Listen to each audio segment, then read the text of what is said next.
Hey, campfire crew, let's get it on.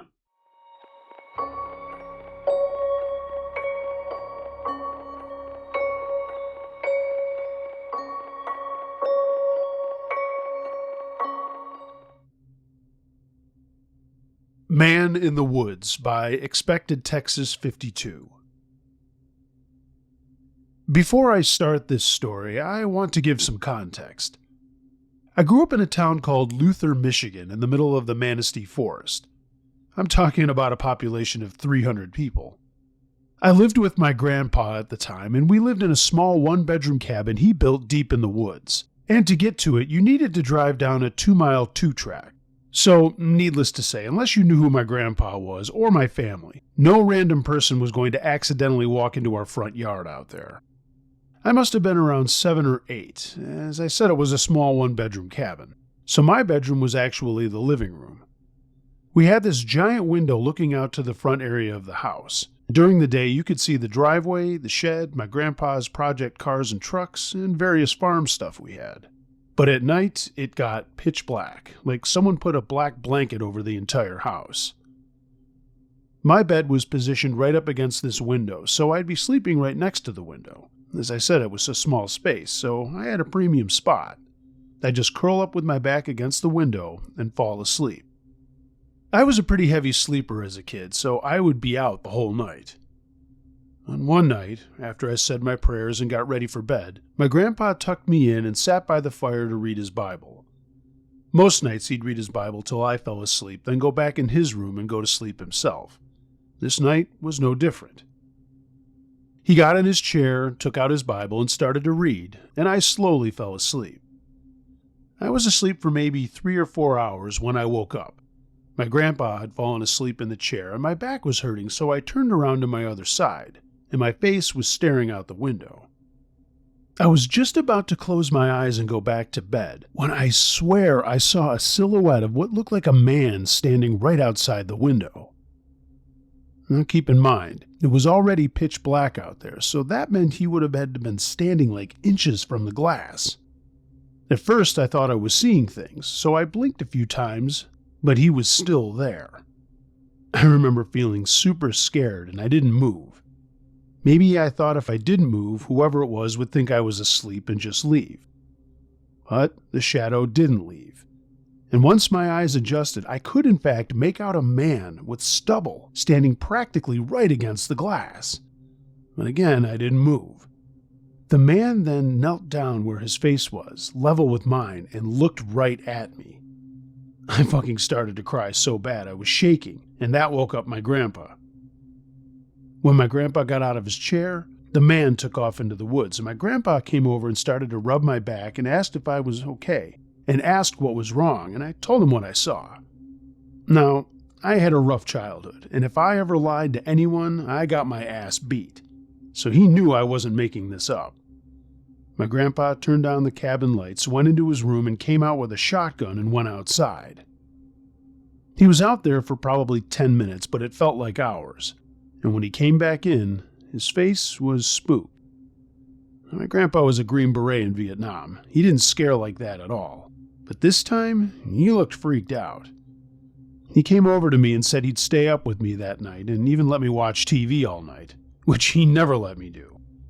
The whole night, he sat facing the door of the cabin with that shotgun. The morning came, and the first thing he did was put curtains over all the windows. Then we went outside, and sure enough, there were footprints in the dirt leading out into the deep woods. After that, I wasn't allowed to play in the woods alone anymore, and my grandpa moved my bed away from the window. About a week or so later, my grandpa was watching the news after dinner, and there was a story about a recently escaped prisoner that was found near Becky Trail outside of Luther.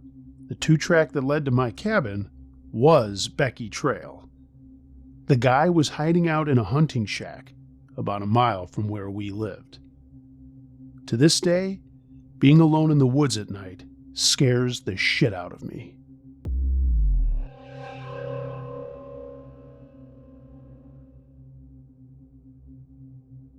I took a shortcut through the bush at 16. I think Something Followed Me Home by Puzzle-Headed Craft 593. I've been seeing a lot of scary Reddit stories shared on TikTok and Instagram lately, and it finally made me brave enough to share something that happened to me when I was 16, living in my hometown in Australia. When I was 16, I got into my first somewhat serious relationship. He was my close friend's older brother, and their house was about a 10-minute walk from mine, if you were willing to cut through a stretch of bushland along a barely noticeable dirt road. My house sat directly across the street from the entrance to that bush track. One night, I was at my boyfriend's place watching a movie, and we both fell asleep. When we woke up, it was almost 11. His mom had a strict no sleepovers rule, especially for partners. He walked me to the door, said goodbye, and that was it. Looking back now, I really think he should have offered to walk me home. I was only 16, and it was late.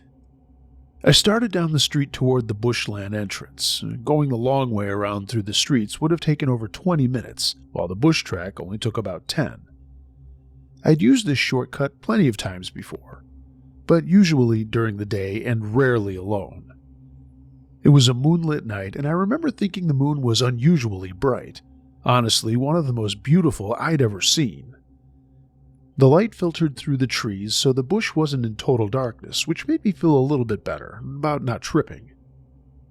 A steady breeze moved through the leaves, and it was late September. And that kind of cool, windy night is pretty typical for an Australian spring.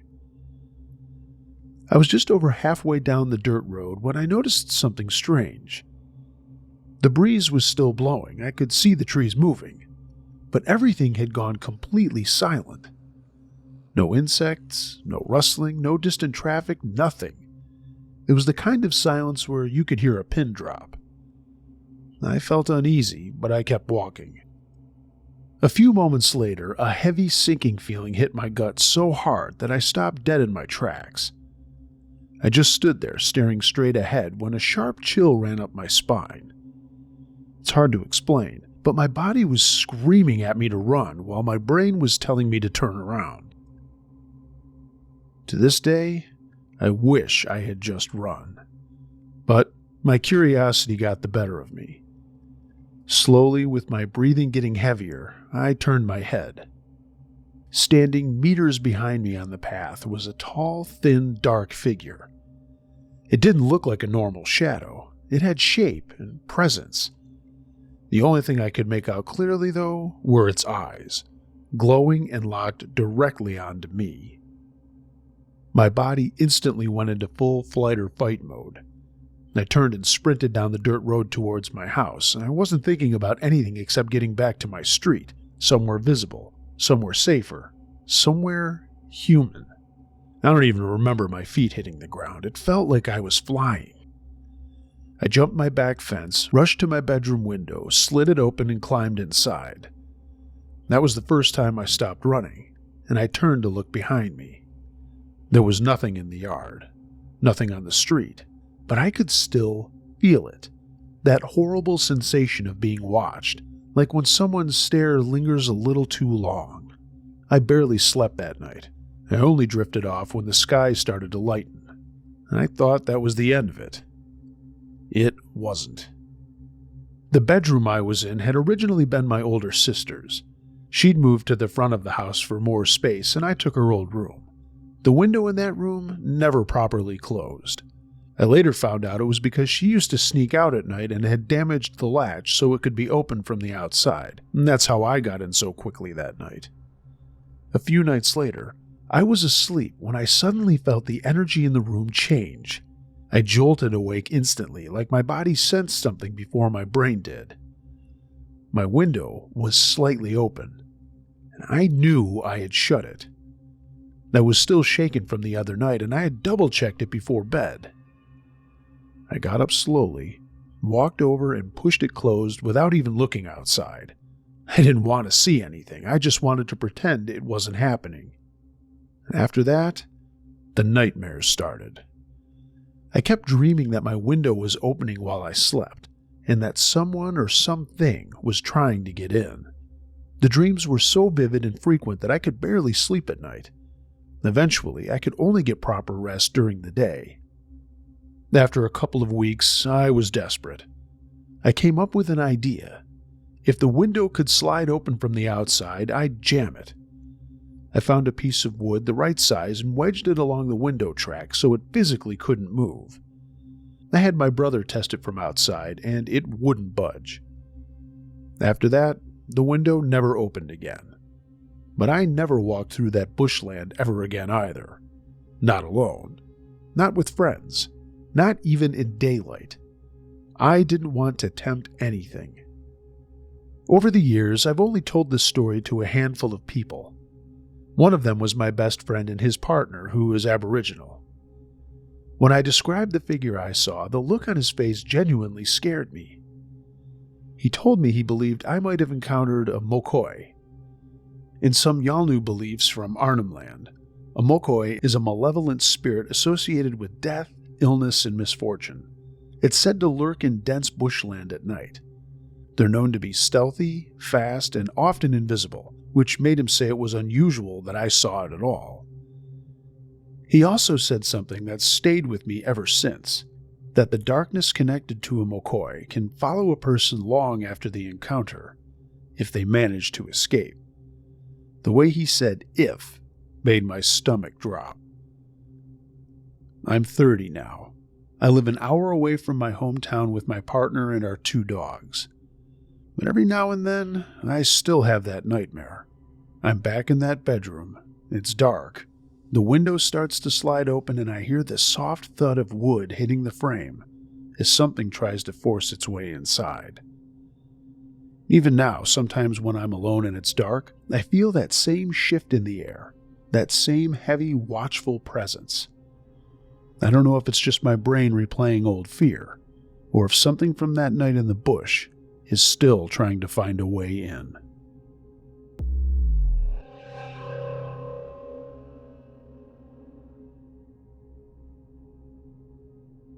We Didn't Stay Long. Hell House, submitted by Francisco H. I grew up Lutheran and always practiced. I was a practical guy and very grounded. I think I still am. By 2012, I was 46 years old, a civil engineer, and when my firm offered me a 1-year contract in central Pennsylvania for big money and short term, I felt like it was a clean, rational move. I would keep my house in Maryland, and we would just rent something for the year, something nice, keep our boys in good schools, and then head back home when the year was up. The executive secretary at my firm helped us find a place, and it was a brand new place. And that's what really sold us. It sat at the end of a quiet cul-de-sac in one of those ritzy developments carved out of old farmland. You know, the wide lawns, stone facades, inside granite countertops, stainless steel appliances, the whole catalog dream. It was a single-family dwelling, obviously no prior owners, and no history to speak of other than being built. I remember the realtor bragging that we would be the first family to ever live there, and I remember shaking her hand and thinking, this is perfect, this is good, I trust these people. If I'd known then what I know now, I would have turned around and driven straight back to Maryland.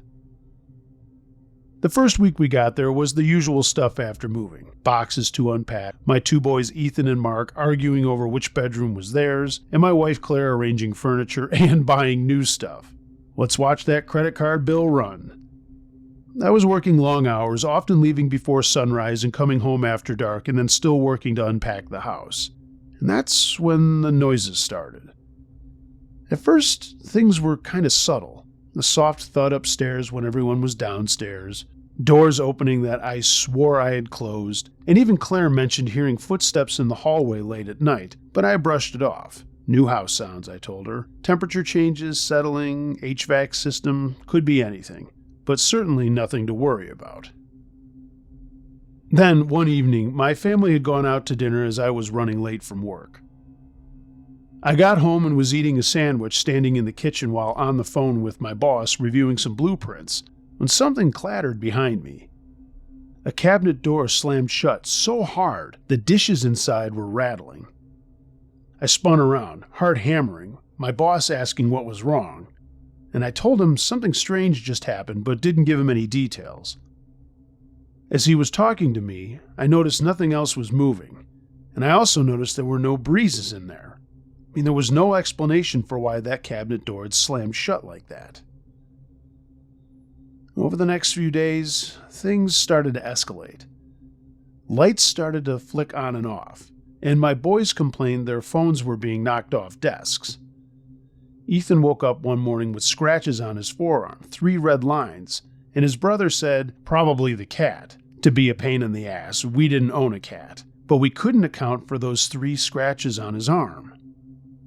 As for the lights, I checked the breaker box and everything was normal.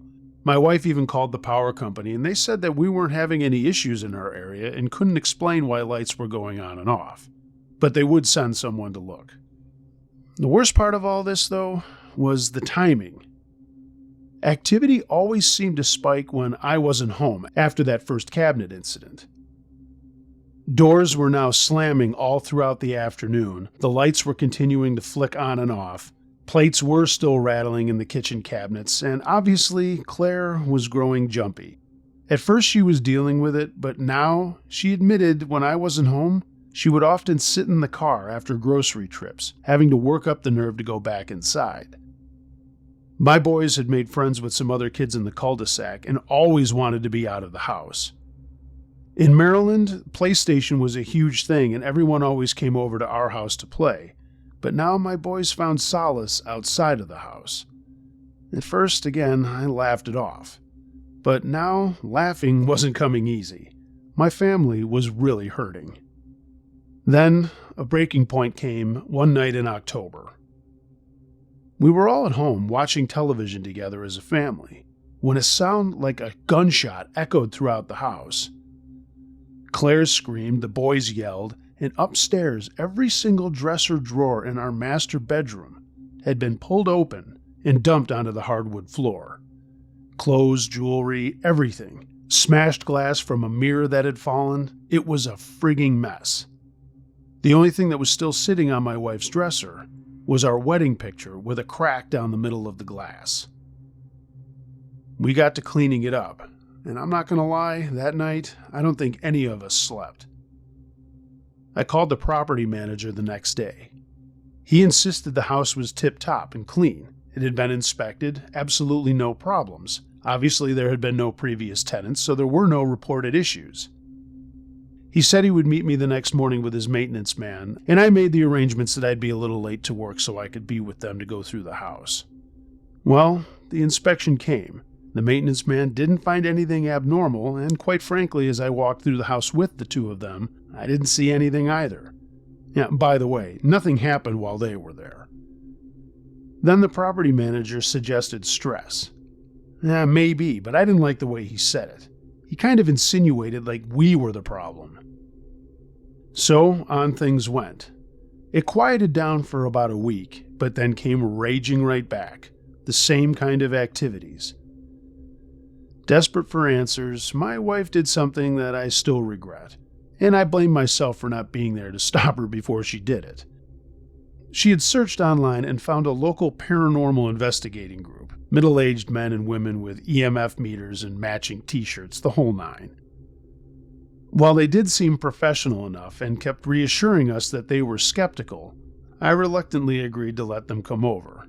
I figured they'd come in, tell us we were imagining things, and we'd move on, as they assured us they were skeptical. They arrived on a Saturday evening, and as soon as they stepped inside, every one of us felt the temperature drop. I felt it in my teeth, actually. I remember that.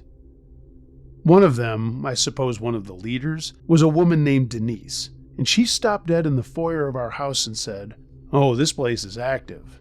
Yeah, no shit, Dick Tracy.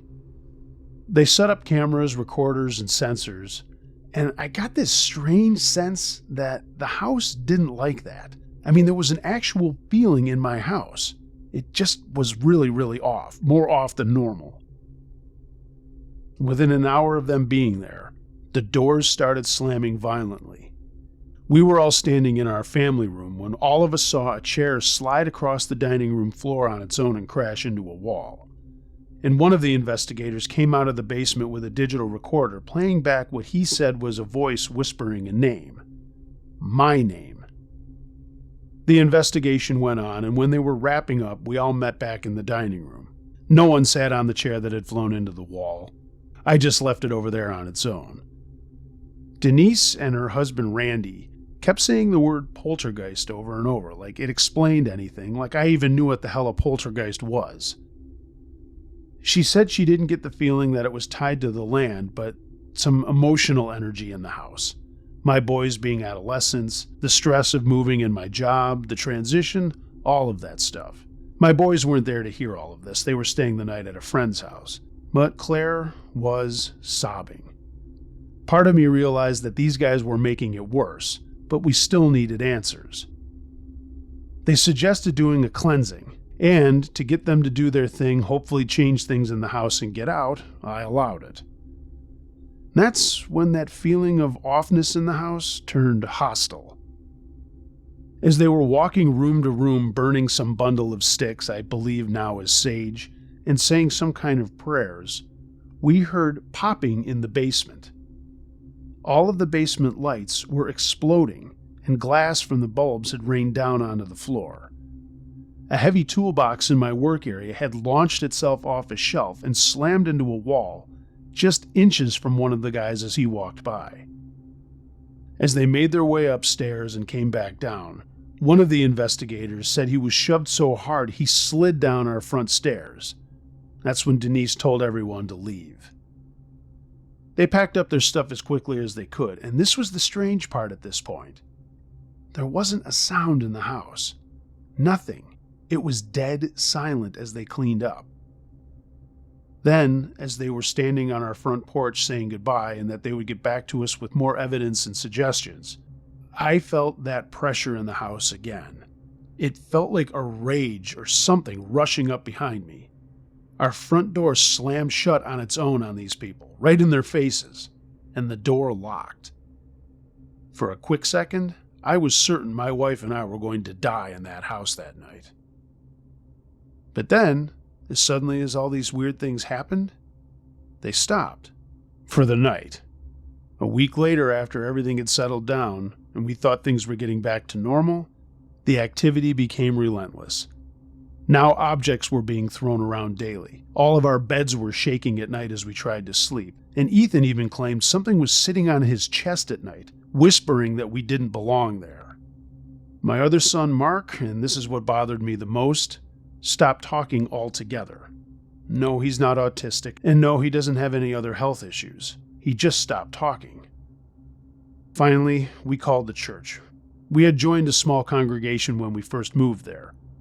The pastor came over with some holy water and prayers, and he barely made it through the living room before he went pale and said that he felt unwelcome suddenly. But he steeled his resolve and continued to stay with us. As he was performing his blessing, every smoke alarm in the house went off at the same time.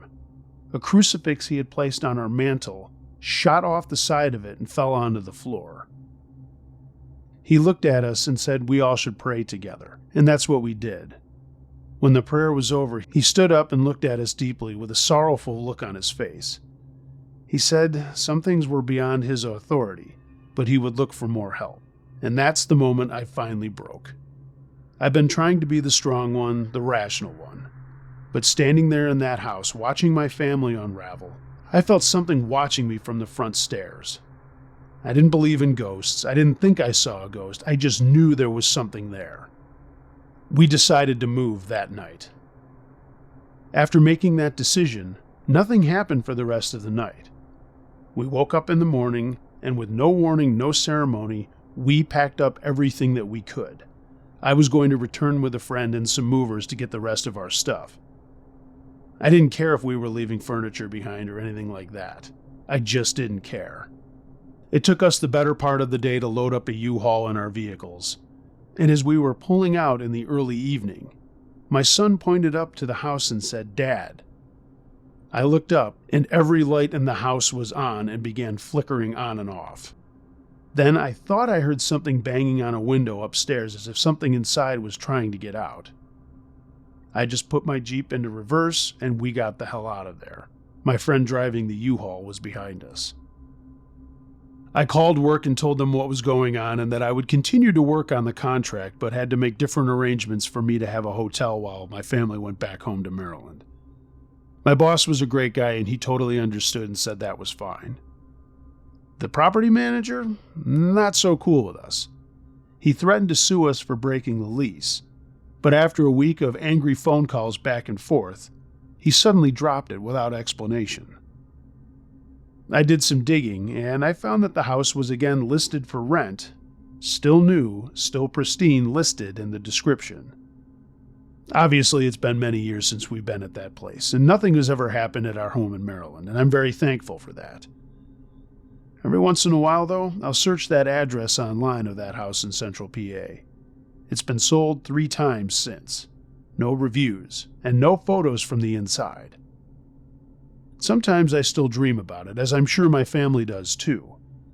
About the sound of the footsteps in an empty hallway, about the banging and the noises and the lights flickering on and off, and about something whispering my name. And you know what the creepiest thing is that doesn't even affect me? The terrible certainty that I have that whatever was in that house didn't leave when we left. It was just waiting for another family to move in.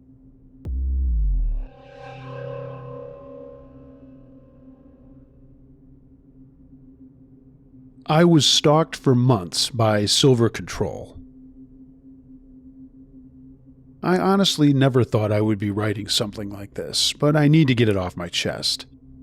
This has been going on since last summer, and it still feels unreal that one person can cause this much stress without ever being properly identified or stopped. I run a public reminders account. I don't post my face, my private life, or my location. It's just beneficial content. Around last summer, I briefly spoke online with a man I met through that place. He is almost in his 40s and I'm in my 20s. The interaction was short, and very quickly I felt something was off, and I told him clearly this would not work and cut contact. That's when everything started. Not long after, I began receiving anonymous messages through an app called NGL. At first it sounded like harsh religious criticism, then it turned aggressive and personal.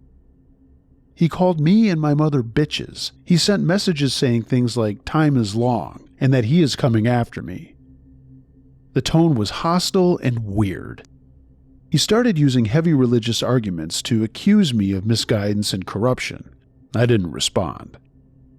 Then the fake accounts began. Many of them, like around 20 or more. Fresh accounts with no posts, no followers, no real identity. Some had religious names, some random usernames. One even used my name in Arabic. They would follow me, watch my stories, disappear, then new ones would appear and message me vile things, over and over. Blocking didn't stop it. He also started trying to break into my accounts. I began getting login attempt codes and security alerts. Around the same period, he was sending messages that showed me he was trying to gather personal information about me. It felt like he was trying to dox me, and he also lied repeatedly, claiming he had spoken to religious figures about me and that they condemned me. Then he claimed he spoke to my father, which never happened. Not once. It was pure manipulation meant to scare me and make me feel like I had no other option but choose him. He also started contacting my friends, sending them anonymous messages, insulting them, calling them whores, and pretending to be other people defending his side. He even sent messages pretending to be a third party, saying I was a liar and that I invented everything. It was clearly him writing from different accounts. The most disturbing part is that it did not stay online. I began seeing him in real life at a place I used to attend, more than once. He would look directly at me in a very intense and an uncomfortable way. One day I left and went into a nearby coffee shop because I felt uneasy. He followed me inside, and he kept staring and was taking pictures of me. Later, those same pictures were sent to me. When I didn't respond, he said, "I hate you." That moment made my stomach drop. It meant this person was not just talking online. He was physically tracking where I was going. I called the police that day. They came and took me into their car so I would be safe, and after that, he left the area. But even with police involvement, the harassment didn't fully stop. It went back to being mostly online. Cycles of silence, then fake accounts, then anonymous messages again. I reported everything: screenshots, accounts, threats, impersonations, stalking behavior. The police eventually told me that they could not identify him and closed the case. I also informed a certain place I attend, but nothing meaningful came from that either. Since then, it has been waves: harassment, then quiet, then reappearance. Religious accusations, narrative flipping, pretending he spoke to authorities in my life, trying to damage my reputation, and even claiming he was warning men not to propose to me. All from someone I spoke to briefly and rejected once, even sending repeated weird anonymous messages claiming I'm not fit for marriage and that's a fact, or calling me all kinds of names under the sun. What gets me is the age difference and the persistence. I moved on immediately. He did not. Months later, he was still creating accounts, still sending anonymous messages, still orbiting my online space. You start questioning your sense of safety when someone refuses to exit your life even after being cut off completely. Then I got messages of the city I was born in, and a link to a very old Facebook account I owned. Right now it's quieter, but after everything that happened, the quiet feels fragile. I never engaged, never argued, never provoked. I just set a boundary, and somehow that turned into months of harassment, intimidation, fake identities, and real-world stalking. I still don't fully understand why.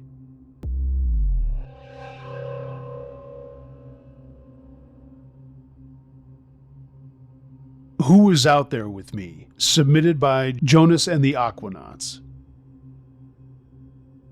I was 26 years old in the fall of 2018 when I decided to cross the Atlantic alone. My family is nothing but sailors. All of us. All of my uncles and fathers served in the Navy, my brothers are in the Navy, and I wasn't in the Navy, thought about the Coast Guard, but we all grew up on the water. Every adult male on my father's side has owned their own sailboat, and we all learned to sail and crew at an early age. The sea is in my blood, I guess you'd say. But back to what I was talking about. Yeah, it probably already sounds like a bad idea to many people about crossing the Atlantic on your own in a sailboat, but at the time I felt it necessary, and lots of people actually do it. I don't think I'm anything special. This was before the pandemic. I had had a really good job that suddenly disappeared entirely, and I was forced to move back home with my parents. I was only 26 years old, but I had saved up a bunch of money to buy a house and thought, hey, now's a great time to regroup and take this trip. My father had some great contacts in France, and one of them found a 28-foot sloop named the Second Wind sitting in a marina in the Canary Islands for sale. He went and checked it over, a seasoned sailor himself, and said she wasn't fancy. Single diesel, wind vane steering, and old and dependable radar, but she could be mine for a decent price. I spent some money and flew over, and he helped me refit her. I trusted her more than I trusted more people pretty soon. It took about 6 or 7 months for me to get her where I wanted her to get and make her totally seaworthy. This was right before the pandemic hit, so I had gotten out of Dodge just in time. The plan was simple on paper: the Canary Islands to the Bahamas, right around 3,000 nautical miles. I figured it would take me 25, maybe 30 days if the weather cooperated. So when the time was right, I filed my float plan, stocked water and food, checked my AIS and radar twice, and finally left at dawn under a clean sky. The ocean behaved for the first week. The trade winds were steady, a gentle swell, and long days of nothing but blue and getting a sunburn. Solo sailing settles into a rhythm, really. You adjust your sails, you check your systems, eat, sleep in short bursts, and at night I'd set the radar alarm and let the wind vane steer while I dozed in the cockpit. I will say this, kind of a sidebar. My favorite thing was swimming and getting cleaned up. There is nothing more exhilarating than jumping into a massive body of water with only your boat floating a few feet away. It is the most magnificent feeling. I wish I'd had a GoPro to take pictures underwater, but now that I look back on it, there probably wasn't anything out there to see other than the deep blue sea. So, back to night times. The first time I saw the boat, it was at night. It was on night 9 to be specific. I kept a log of everything. It was just after midnight, and I woke up to the soft chirp of the AIS alarm, the collision alert. I mean, that alone isn't strange. Cargo ships cross the Atlantic constantly, obviously, so I just rolled out of my bunk and checked the screen. There was a vessel listed 12 nautical miles off my starboard beam. No name, no destination, just a Maritime Mobile Service identity number and a speed of 0. Now, that stopped me cold.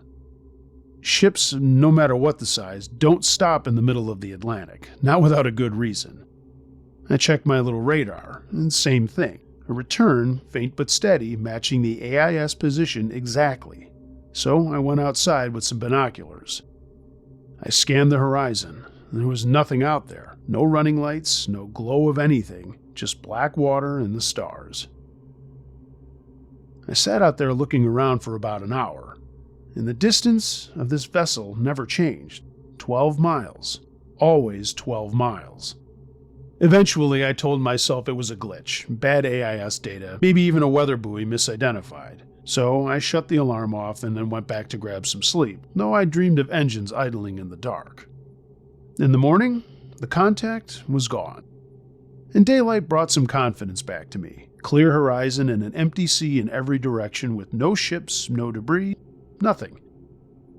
I logged it down and just moved on. The second appearance came 3 nights later.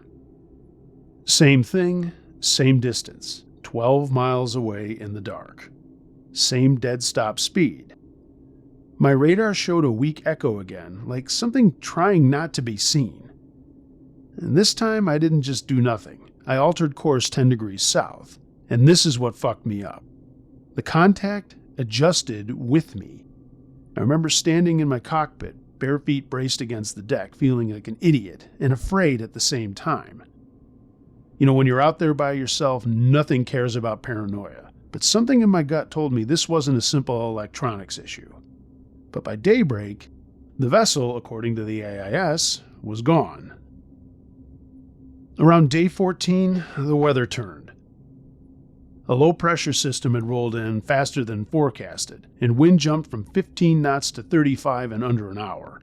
The waves stacked up, steep and ugly, man. So I reefed the main, then dropped it entirely and ran under a scrap of jib. When that felt too risky, I heaved to and rode it out, sea anchor deployed, and everything inside lashed down. This lasted for almost 2 days. And man, I'm telling you, as good as an idea as this sounded in the beginning, I was starting to second-guess myself. I barely slept and I barely ate.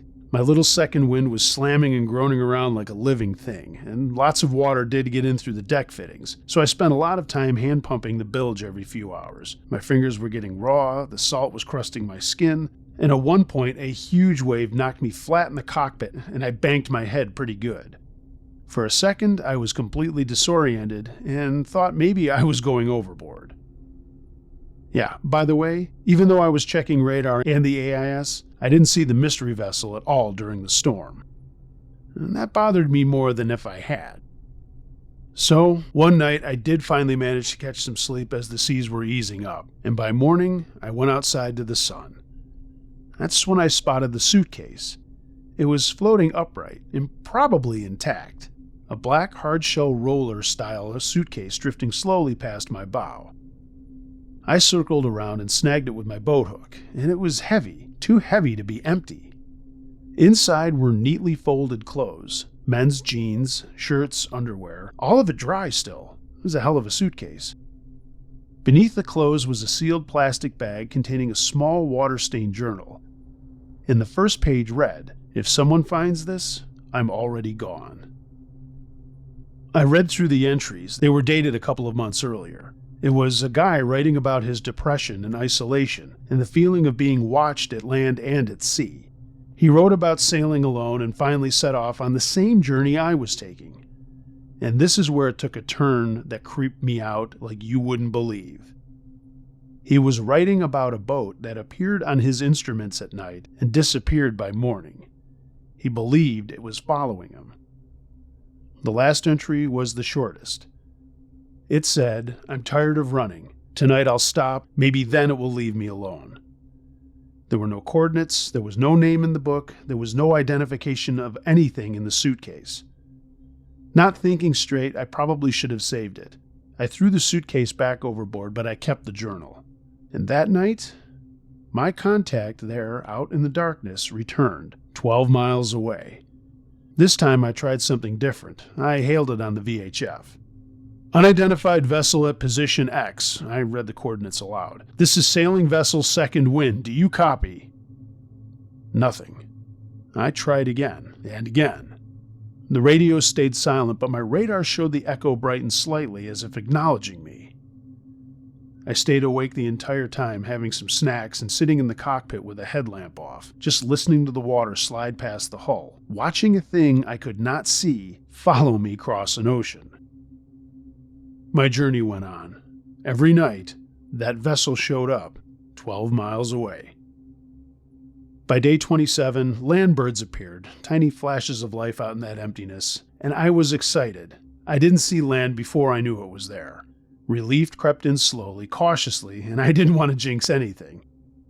The final night before landfall, the contact appeared one last time. Still 12 miles away from me, still motionless. I didn't look at it for long. I just focused on my compass and on the glow of the horizon ahead, and the idea of solid ground. By dawn, the vessel was gone. I made landfall in the Bahamas on day 28, exhausted, thinner, sunburned to hell, and profoundly grateful. Customs asked routine questions, and there was no hassle there, and no one asked about any other boats. No one mentioned any vessels gone missing. I brought it up and shared the journal, but no one had any record of any vessel going missing during the time that I was out there. The journal was handed over to the local authorities, and that was that. Over the years, I think about that journal still, about that guy who stopped, and about that distance that never changed. 12 miles isn't close enough to see, but it's close enough to know that something's there. And I don't know which one of those is worse.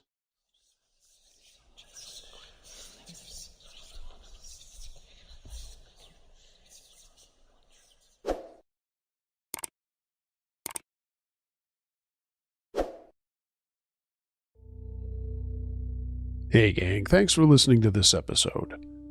If you have a true scary story of any nature that you'd like me to narrate, email it to unclejosh.truescarystories@gmail.com. I read them all.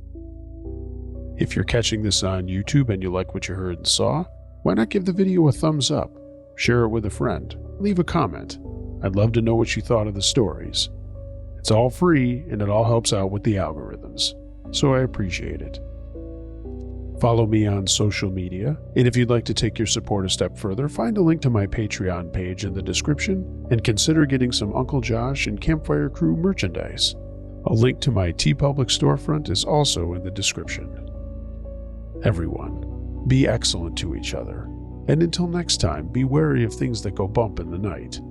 It could be anything: a ghost, a monster, or the guy next door.